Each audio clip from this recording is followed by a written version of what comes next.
బేసిక్‌గా red velvet cake చేయాల్సింది cream cheese ఫ్రాస్టింగ్‌తోనే.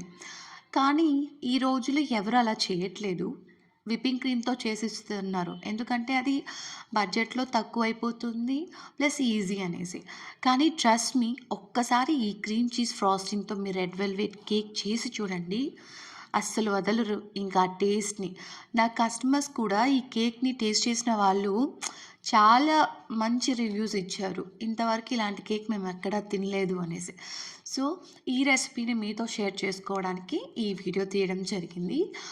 Cream cheese frosting first prepare చేయాలంటే మనకి బటర్ క్రీమ్ అనేది ప్రిపేర్ చేసుకోవాలి. బటర్ క్రీమ్ ప్రిపేర్ చేసుకోవడం కోసం ఇలాంటి అమూల్ బ్రాండ్ అన్సాల్టెడ్ బటర్ అనేది తీసుకోండి. దీన్ని రూమ్ టెంపరేచర్‌లో ఉంచాలి. ఒక హాఫ్ అన్ అవర్ ముందుగానే మనం తీసి రూమ్ టెంపరేచర్‌లో ఉంచాలి. ఇలా ఫింగర్ టెస్ట్ చేయండి. ఫింగర్ టెస్ట్ అంటే మనం ఒకసారి ఫింగర్‌తో ప్రెస్ చేసినప్పుడు అది కొంచెం సాఫ్ట్ ఉండాలి కానీ ఎక్కువ సాఫ్ట్ ఉండకూడదు. బట్ మన ఫింగర్ ఆ ప్రింట్ అనేది బటర్ మీద పడాలన్నమాట. అది కన్సిస్టెన్సీ. ఈ కన్సిస్టెన్సీలో ఉన్నప్పుడు మాత్రమే మనం బటర్ క్రీమ్ అనేది చేసుకోగలం. ఓకేనా? ఇప్పుడు ఈ రెసిపీకి మనము 100 గ్రామ్స్ ఆఫ్ అన్సాల్టెడ్ బటర్ అనేది తీసుకుందాం. అండ్ చాలామంది నా స్టూడెంట్స్‌లో సాల్టెడ్ బటర్ తీసుకొని చాలా ఉప్పగా అయిపోయిందని చెప్పి కంప్లెయింట్ చేస్తుంటారు. నేను ఎప్పుడూ చెప్తూనే ఉంటాను. అన్సాల్టెడే కేక్స్‌కి యూజ్ చేయండి. సాల్టెడ్ వచ్చి యూజ్ చెయ్యొద్దు. కేక్స్ కానీ, ఫ్రాస్టింగ్స్ కానీ, బ్రౌనీస్ కానీ దేనికైనా అన్సాల్టెడ్ అని మెన్షన్ చేసుంటారు ప్యాకెట్ మీద. అది మాత్రమే తీసుకోండి. అంటే ఉప్పు లేనిది. బటర్ వచ్చి ఉప్పు టేస్ట్ లేకుండా బాగా వస్తుందన్నమాట. ఇప్పుడు సెకండ్ ఇంగ్రీడియంట్ వచ్చేసి ఐసింగ్ షుగర్. ఇది నార్మల్ షుగర్ అయితే కానే కాదు. నార్మల్ షుగర్ పౌడర్‌తో అస్సలు చేయకండి. ఐసింగ్ షుగర్ అనేది దొరుకుతుంది బయట మార్కెట్‌లో. అది తీసుకోవాలి. ఓకేనా? బటర్‌కి మనం డబుల్ రేషియోలో ఐసింగ్ షుగర్ అనేది తీసుకుంటుంటాము. సో, ఐసింగ్ షుగర్ వచ్చేసి నేను 200 గ్రామ్స్ ఇలా తీసుకుంటున్నాను. అది కూడా జల్లెడతో మనం జల్లించుకోవాలి. ఎందుకంటే ఆ షుగర్ ఐసింగ్ షుగర్ అనేది గడ్డలు గడ్డలుగానే ఉంటుంది మోస్ట్‌లీ. సో, పౌడర్ రూపంలో ఉండదు కాబట్టి మనం ఫస్ట్ ఫైన్‌గా జల్లించుకొని తర్వాత వెయిట్ మెజర్‌మెంట్ అనేది తీసుకోవాలి. ఓకేనా? సో, నేను ఇక్కడ 200 గ్రామ్స్ ఆఫ్ ఐసింగ్ షుగర్ తీసుకున్నాను. ఫస్ట్ ఈ బటర్‌ని మనము మిక్స్ చేసుకుందాము. స్టాండ్ మిక్సర్ తోటి కానీ లేదా హ్యాండ్ మిక్సర్ తోటి కానీ మిక్స్ చేసుకుంటాము. లైట్ యెల్లోగా ఉన్నదాన్ని మనం వైట్ కలర్‌లో వచ్చేంత వరకు ఫస్ట్ ఓన్లీ బటర్‌ని మిక్స్ చేసుకోవాలి. సరేనా? ఇది అరౌండ్ ఒక 2-3 మినిట్స్ అలా ఉంటుంది. ఇలా మనం బీట్ చేసుకుంటూ ఉన్నట్లయితే ఆ వైట్ కన్సిస్టెన్సీలో ఉన్న బటర్ స్మూత్ టెక్స్చర్ అనేది వచ్చేస్తుంది. చూసారు కదా? ఈ టెక్స్చర్‌లోకి వచ్చిన తర్వాత ఇప్పుడు మనం చాలా తక్కువ ఒక పించ్ ఆఫ్ సాల్ట్ అనేది యాడ్ చేసుకుందాం. అండ్ ఒక teaspoon of vanilla essence కూడా యాడ్ చేసుకుందాం. ఓకేనా? యాడ్ చేసుకున్న తర్వాత మనము ముందు జల్లించి పెట్టుకున్నాం కదా! ఈ ఐసింగ్ షుగర్ అనేది కొద్దిగా గ్రాడ్యువల్లీ యాడ్ చేసుకుంటూ బీట్ చేసుకోవాలి. ఒకేసారి వేస్తే మీకు అస్సలు రాదు. సో, కొంచెం ఓపిక కావాలి. కొంచెం వేసుకొని బీట్ చేసుకొని అది కరిగిన తర్వాత అంటే మిక్స్ అయిన తర్వాత బటర్‌లో బాగా ఇన్కార్పొరేట్ అయిన తర్వాత నెక్స్ట్ ఇంకొంచెం వేసుకొని మళ్ళీ మిక్స్ చేసుకోవాలి. ఈ విధంగా మీరు ఒక 3-4 టైమ్స్ అయినా సరే పర్లేదు. కొద్దిగా యాడ్ చేసుకుంటేనే మీరు కరెక్ట్ అయిన కన్సిస్టెన్సీ వస్తుంది బటర్ క్రీమ్‌కి. ఓకేనా?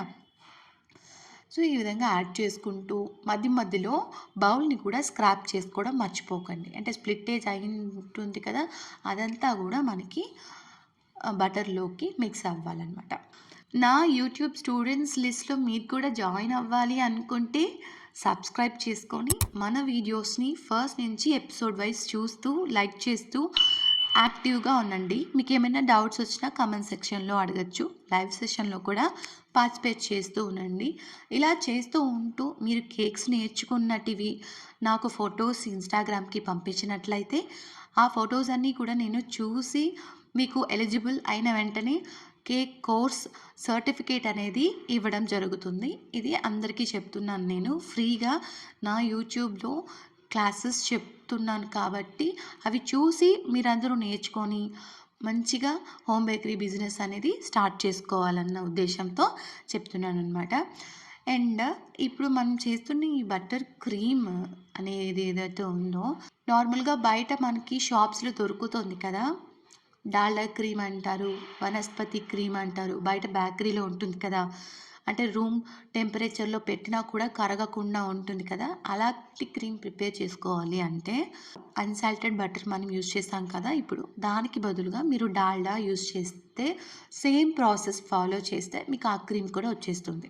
ఆ వీడియో కావాలి, బేకరీ స్టైల్ క్రీమ్ వీడియో కావాలి అని మెసేజ్ పెట్టండి. కమెంట్స్ పెట్టండి కింద ఈ వీడియో కింద. నెక్స్ట్ అది కూడా మనము చూపిస్తాం. ఓకేనా? ఇప్పుడు ఐషింగ్ షుగర్ మొత్తం కూడా కంప్లీట్‌గా మిక్స్ అయిపోయిందనమాట. సో, ఒకసారి ఫైనల్‌గా ఒకసారి రఫ్ మిక్స్ అనేది తీసుకుందాము.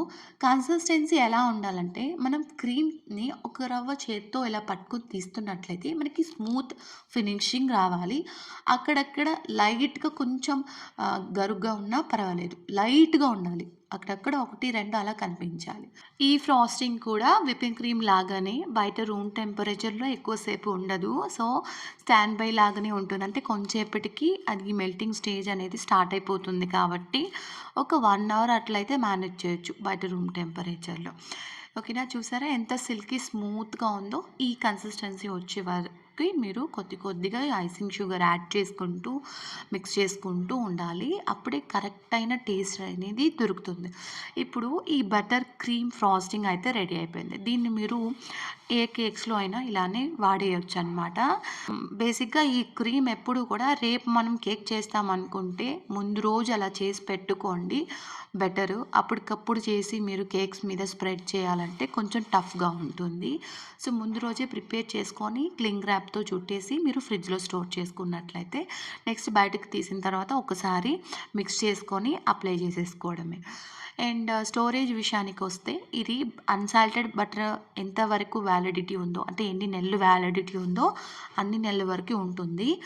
అది ఎక్కడ పెట్టుకోవాలి అంటే ఫ్రీజర్‌లో పెట్టాలి. ప్యాక్ చేసి మంచిగా క్లింగ్ ర్యాప్ అన్నీ చుట్టి, అంటే లోపల వాటర్ పడకుండా మనం ప్యాక్ చేసి పెట్టుకోవాలి.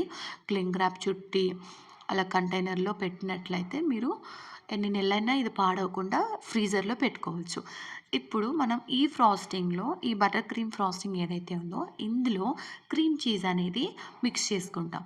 ఈ క్రీమ్ చీజ్ మిక్స్ చేసిన తర్వాత దాన్ని మనము క్రీమ్ చీజ్ ఫ్రాస్టింగ్ అంటారు. ఓకేనా? క్రీమ్ చీజ్ ఇక్కడ నేను 80 గ్రామ్స్ తీసుకుంటున్నాను. అమూల్ బ్రాండ్‌ది. మీరు ఏ బ్రాండ్ అయినా యూజ్ చేయొచ్చు. క్రీమ్ చీజ్ కొనేటప్పుడు కూడా చూసి కొనండి. కేక్స్‌కి ఇలా తనీగా ఉంటుంది. అండ్ నార్మల్ శాండ్‌విచెస్‌కి వాటిలికి కూడా క్రీమ్ చీజ్‌లో చాలా టైప్స్ ఆఫ్ ఉంటాయి. సో, కేక్‌కి సంబంధించిన క్రీమ్ చీజ్ మాత్రమే తీసుకోండి. ఓకేనా? ఇది నేను 80 గ్రామ్స్ ఇందులో యూజ్ చేస్తున్నాను. ఈ వీడియోలో మనం చెప్పిన రెసిపీ వచ్చేసి హాఫ్ కేజీకి సరిపోతుంది. 1 కేజీకి కావాలనుకుంటే మీరు డబుల్ ద క్వాంటిటీ చేసుకోండి అన్నీ గూడా. ఓకేనా? ఇప్పుడు ఈ క్రీమ్ చీజ్ వచ్చేసి మనం ఎయిర్ టైట్ కంటైనర్‌లో స్టోర్ చేసుకోవాలి యూజ్ చేసిన దాన్ని. చో స్టోర్ చేసిన ఒక 2-3 డేస్‌లో మొత్తం మనం ఫినిష్ చేయాలి. లేకపోతే పాడైపోతుంది. ఇప్పుడు దీన్ని మనం జస్ట్ మిక్స్ చేస్తాం అంతే. ఎక్కువ సేపు లేదు. సెకండ్స్‌లోనే ఒక 2-3 టైమ్స్ క్విక్ మిక్స్ ఇచ్చేసి ఆపేయాలి. ఎక్కువ మిక్స్ చేస్తే చాలా పలచగా థిన్‌గా అయిపోతుంది క్రీమ్ అనేది. కాబట్టి జాగ్రత్తగా ఒక 20 సెకండ్స్, 10 సెకండ్స్, 20 సెకండ్స్‌లో జస్ట్ ఆ బటర్ క్రీమ్‌లో ఈ క్రీమ్ చీజ్ అనేది మిక్స్ అయితే సరిపోతుందనమాట. చూసారా?